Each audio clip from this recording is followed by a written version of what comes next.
Pemirsa, Kamar Dagang Amerika Serikat optimistis investasi di Indonesia terus tumbuh seiring dengan terus membaiknya iklim investasi.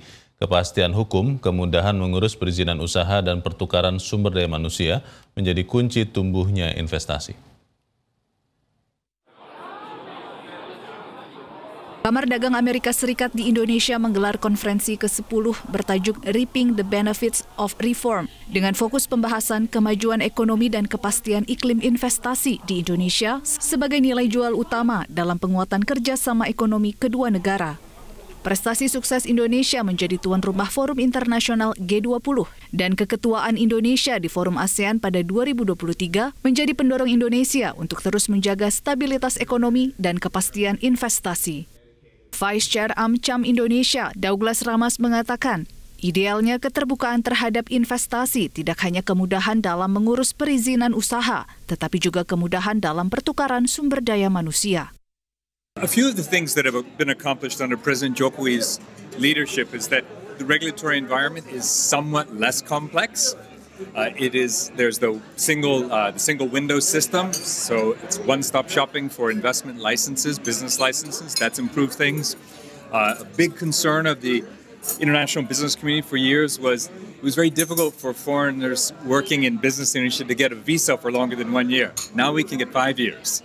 So this gives a feeling of confidence to the international business community, and it puts Indonesia on the same level in terms of incentives for allowing expatriates to work here as, say, Thailand or Vietnam. Ketua Umum Kamar Dagang Indonesia, Kadin Arsyad Rashid, optimistis iklim investasi dan penguatan partisipasi sektor swasta akan terus meningkat dengan mendorong kepastian investasi dan regulasi, terutama melalui penguatan arbitrase.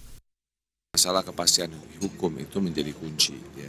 Walaupun bagaimanapun, sebagai contoh, kita juga sekarang bekerja sama dengan teman-teman dari arbitrase. Kita juga ingin membangun itu, bagaimana transparansi, profesionalisme, bagaimana supaya kredibilitas daripada arbitrase kita juga menjadi penting.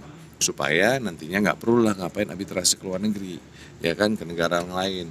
Kalau makanya kita harus membangun arbitrase kita yang baik. Jadi kalau dari sisi usaha, khususnya Kadin, karena bagian daripada undang itu, arbitrase adalah bagian daripada kaitan. Karena kan adalah dispute antara dua perusahaan dan lain-lain. Nah ini yang kita juga tanamkan. Tapi balik-balik lagi, kepastian hukum penting dan itu kita akan luruskan terus.